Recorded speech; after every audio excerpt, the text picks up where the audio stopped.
In this video, I'm going to be showing you how to paint a white still life. I've chosen to use a bowl of duck eggs that are really ideal for this sort of painting because of the smoothness of the surface and the different forms and shapes that you're going to be painting. So to start with, what I'd like you to think about is the palette that you're going to be using, and I want you to use quite a minimal palette using ultramarine blue, white, a deeper red, Cadwin yellow and Payne's grey rather than black. For your actual canvas, I would like you to work with quite a dark background, because with the acrylic painting we work from dark to light, so you're working in the opposite way from watercolour. And the first stage will be to put a coloured ground onto your canvas, and I've used a dark grey, Payne's grey, and I'm placing my eggs in a bowl on a white cloth, so you have that as your basic setup. The first step is to sketch out and draw your composition, and because you have your eggs in front of you, what I'd like you to do is really sort of spend a bit of time working out your placement by marking out where you want the edge of the bowl to be and where you want it to come in terms of width. So you've got a large ellipse to draw for the bowl, and when you do that, I want you to go straight in with your paintbrush so that you are getting a feel for the shape of the ellipse.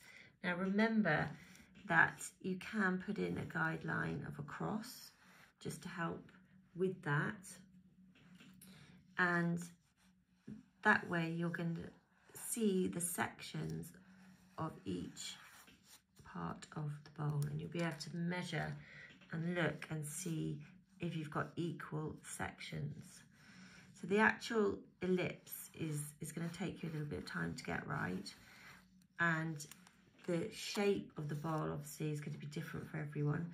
So think about where the bowl sits on the table and make sure you have a very clear drawn line for that, so you can see the base of the bowl. You've also got the bowl is sitting on a cloth where there will be a shadow, strong shadow from the direction of the light, so you're going to be working out where the light hits the bowl, and you're going to be putting in any creases of the folds of the fabric.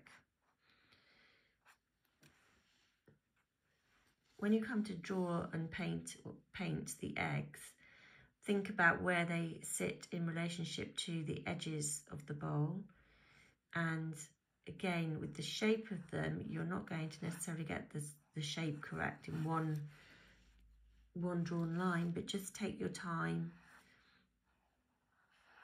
and keep looking at them in relationship to each other. So remember the idea of negative spaces. So the gaps in between the eggs are as important as the actual shape of the eggs. So you're looking at these spaces so that you get your composition drawn out as carefully and accurately as you can. So spend time on this part of the painting.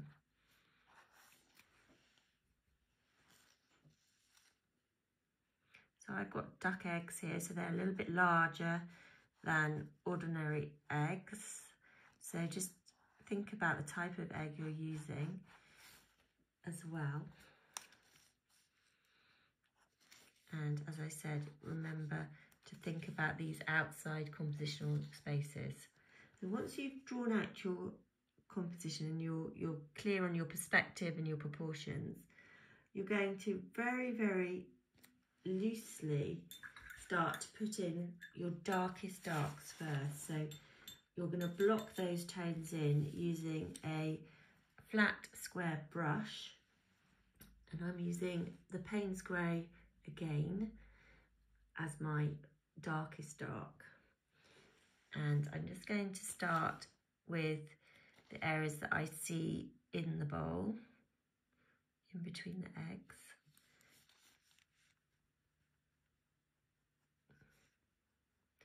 And the shadows that are cast by the eggs because of the lightness of the bowl.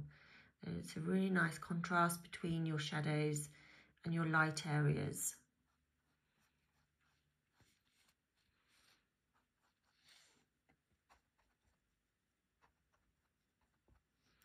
So I'm going to block in the shadow quite roughly and quickly to start off with.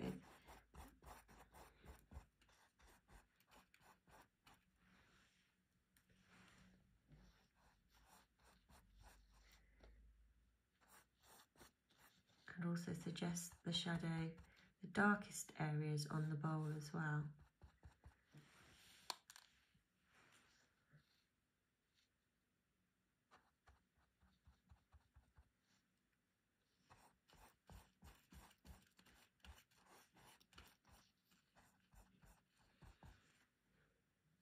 So you'll also have some very dark areas on the eggs themselves.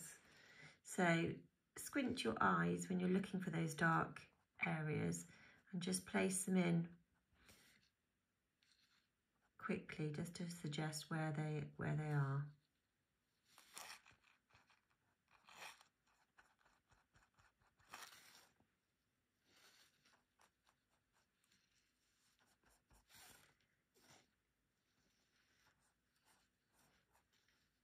When you're clear of the direction of the light, so my light is coming from this side and the shadow is being cast quite wide on the white cloth.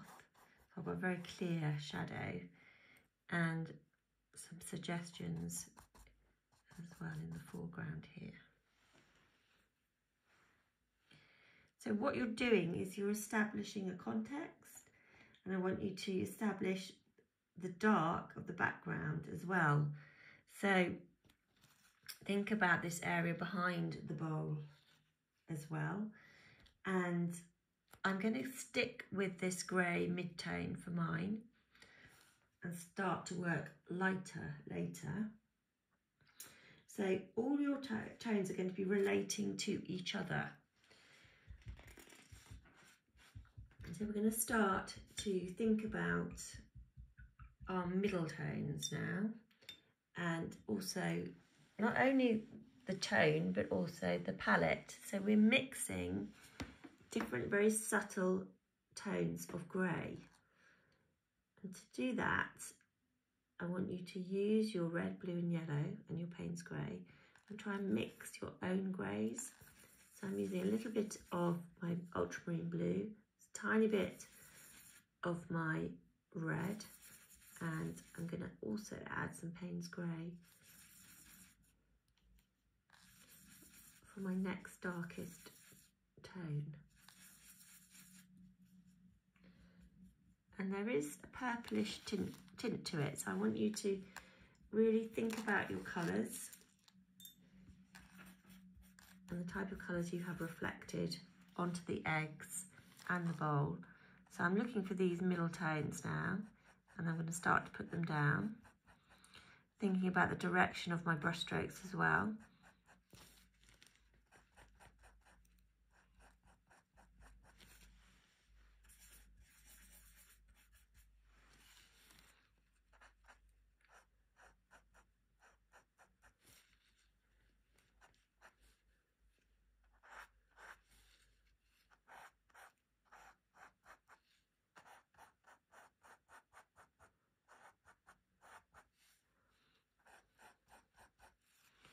I'm also going to place the mid-tones on the bowl area as well, because the actual temperature of the colour is very similar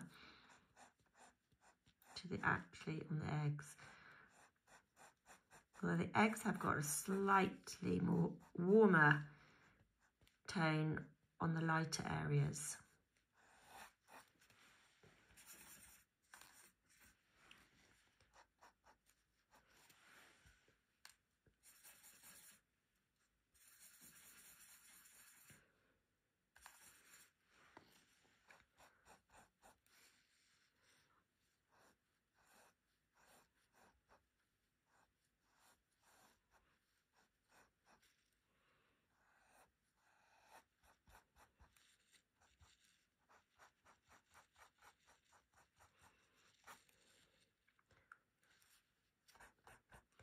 Remember, these midtones will be next to, laying probably either next to your darkest tones, or what you might find is that you've got a very strong dark and it is cast with a completely light area next to it. So you've got to pay attention to how the colours sit, or the tones sit next to each other.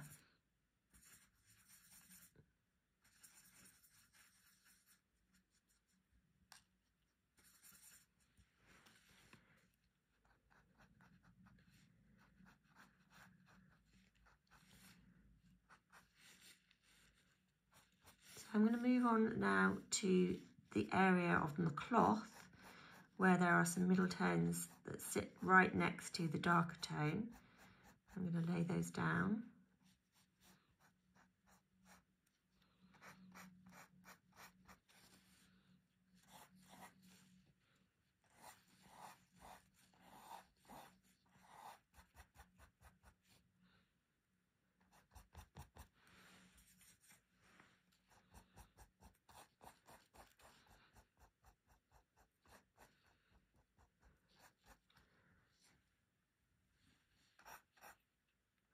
I'm going to start to think about this background area as well. So I'm working on everything, the whole painting, all at once. And I'm going to block in the background my lighter middle tone where I see lighter areas, but leave any areas of darker mid-tone with the background grey. So I'm using that as a darker mid-tone.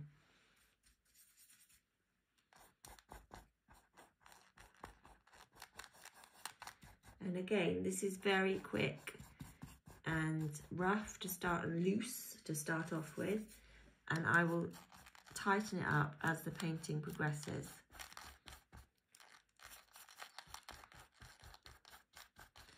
So the next stage is to start thinking about your lightest lights. So where are those really light areas? And we're not going to just use white on its own. We're going to mix some colours into the white. So I'm going to add very, very subtle amounts of pink to some areas, and to others some lighter sort of bluey tones. So when I look at the eggs, I can see very, very subtle differences in tones and colours. So I'm going to be showing that in the application of my paint. So first up, I'm going to mix quite a lot of white with the tiniest amount of red. So you need to be very careful that you don't over apply the colours to the white. You want to keep them light because these are your lightest tones. So I'm going to start to put these lighter areas down. And it's not pure white, although I will put some pure white areas in later. Okay, to start off with, I'm just going to put in these lighter areas, these blocks of lighter tones. Again, remembering to think about the direction of your brush strokes. These are circular, curved objects. They're not flat.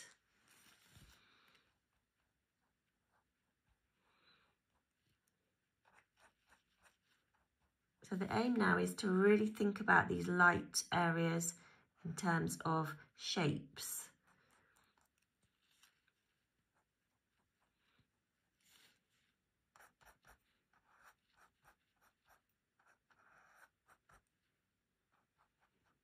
Now when I look at the actual bowl itself, it has a slightly cooler tone to it. So I'm going to add another very light white, but this time I'm going to add a tiny bit of blue, ultramarine blue. And that's for my bowl area where there is the strongest light.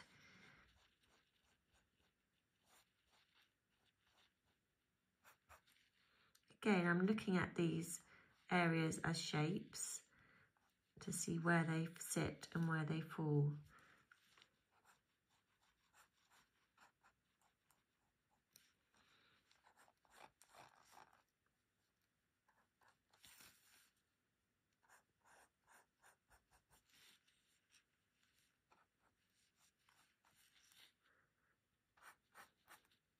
I'm also looking at the background and seeing that those are slightly warmer tones. So I'm going to add a tiny, tiny bit of yellow as well as the red to warm up the background where I see those lighter areas, and it all relates to the type of surface that we're looking at. So we've got very smooth surfaces. The cloth has got folds in it.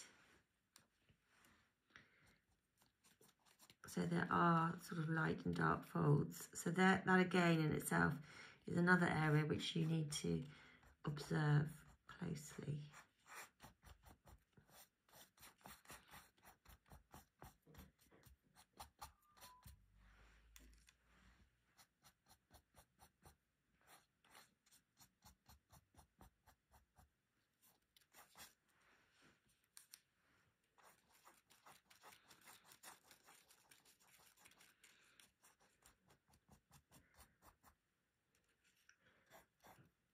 So now that we've worked out very roughly where each section of dark, mid and light tones sit, we're going to start to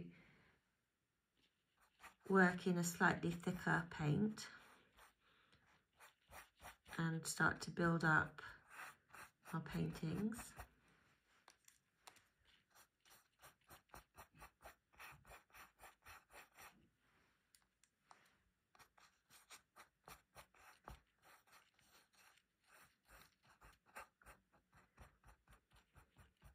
Now with acrylic, obviously it's going to dry really nice and quickly.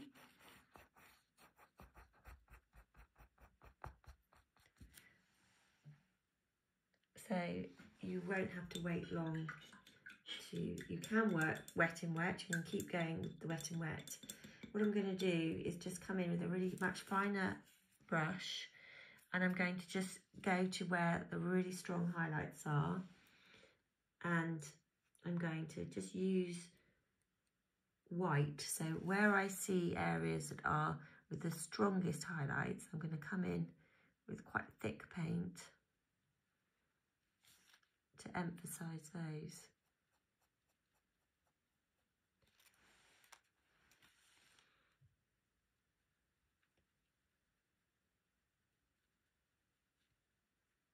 So I'm not looking to produce a painting which is very smooth. That is your choice in terms of how you apply the paint. Some people prefer to have a much smoother surface. Some people would prefer to see more brush strokes. So it depends on your style of working.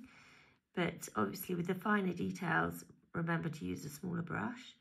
And with your more sort of larger surface areas, use a flat square. So this is just a small round. I want to start to bring in some more warmer colours. It's fairly cool at the moment.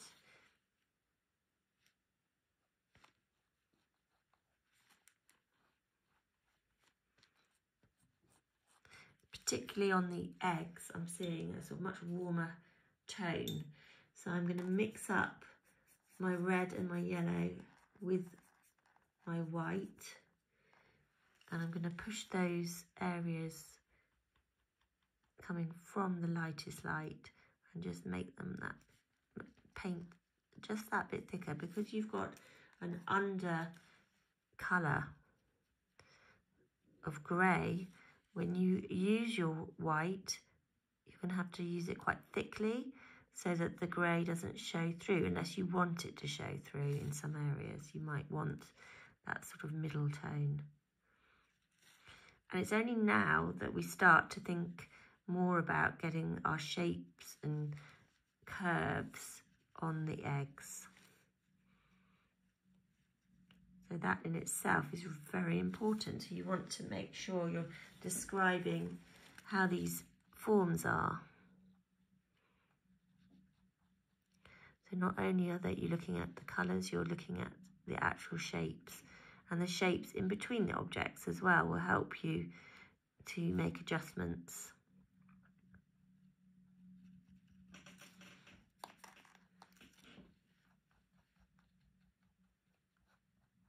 So I'm using my brush to help me describe the shapes.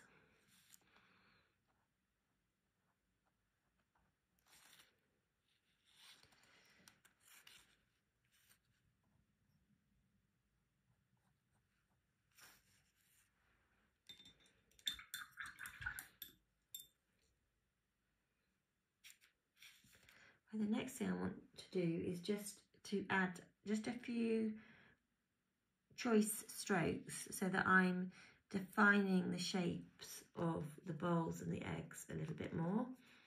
So, for instance, by putting in these strokes, I'm giving more information about the bowl here.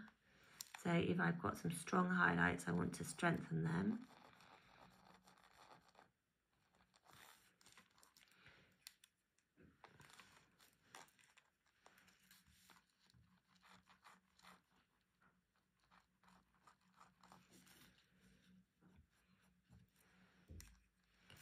Now, because of the process of this will be quite slow for you, I'm going to show you some completed work and just talk through my choice of artist to go with this painting so that you can look her up and have a study of someone who does paint predominantly white paintings and see how she does it in terms of the subtleties of the tones in relationship to each other. So I'm going to show you now some of my completed eggs. Now, this one was one of the later ones I did, but you can see the differences in the tones of the white and how I've left just choice little areas of dark tones to show where the shadows are. Another one that I did has a slightly different palette. So this is slightly warmer and it has more objects in it as well. So, but I want you just to limit yourself to a bowl of eggs. I don't really want you to put any more things in so that you can concentrate on painting those as form. So the artist that I would like you to look at is called Alison Watt, and her work is predominantly, as I said, white paintings. I'm going to show you some images.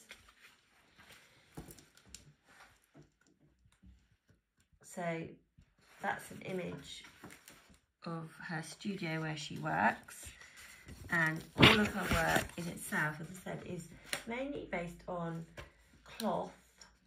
I'll show you here. So painting fabrics, white fabrics, and using that as her subject matter.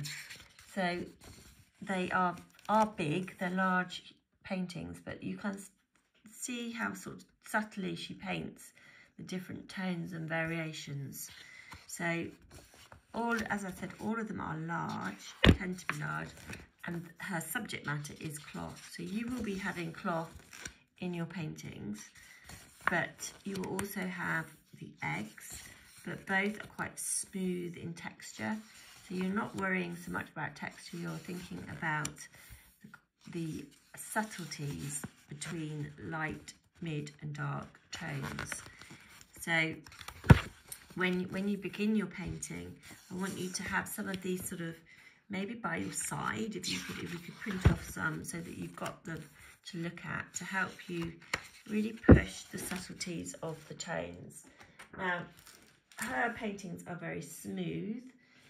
Yours don't have to be, but one thing I did do which was helpful was a scraper board of the setup to really get me thinking about where the light and the mid-tones and the dark tones sit. So that is something that you could do prior to making your painting in the lesson. Okay, thank you for watching.